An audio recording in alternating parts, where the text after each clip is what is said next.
ideal seria quando a pessoa vai se aprimorando no seu trabalho, e isso em qualquer profissão.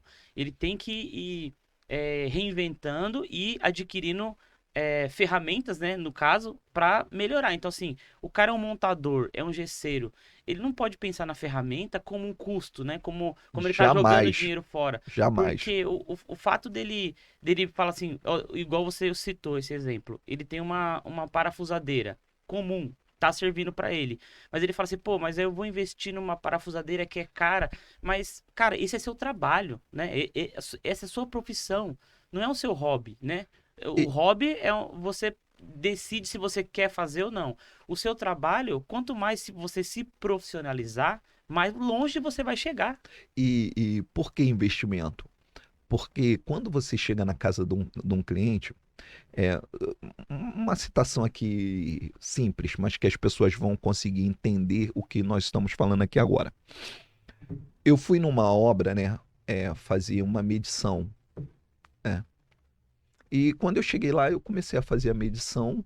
Era um espaço grande, aberto, né, um galpão, onde ia fazer várias divisões nesse galpão. E eu comecei a fazer a divisão, e o dono mesmo do galpão, né, que havia me chamado lá para fazer um dos orçamentos, que não era só o meu orçamento, era outros orçamentos também. Ele começou a reparar tal. Ele perguntou: o que é isso que você está usando aí? Eu falei: isso aqui é uma trena laser. Ele falou: pô, cara, é legal, nunca tinha visto isso. Porque na época, hoje já é mais comum a trena laser, mas na época não era tão comum, né? E então eu fui mostrei a trena laser a ele, como é que funcionava, tal, pá. Ele falou: cara, muito legal. Aí ele citou, ele falou que o outro rapaz que foi lá medir, ele foi medir com uma trena e ficou ocupando o cara o tempo todo. Segura aqui, segura aqui, segura aqui. Não é que ele reclamou, tá? A forma de falar dele não foi uma reclamação. Mas ele citou esse detalhe, que eu consegui Entendi. fazer toda a medida sozinho, sem falar nada com ele. Eu comecei a medir, comecei a anotar, ele me mostrava: ó, aqui assim vai ter uma parede.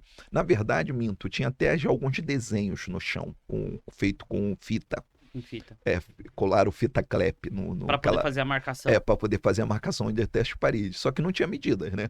Então eu comecei a tirar as medidas por ali, e ele falou que achou legal aquilo, que eu comecei a fazer as medidas. Ele ficou sem entender nada, porque ele esperava também que eu pedisse ajuda a ele para segurar a trena. É.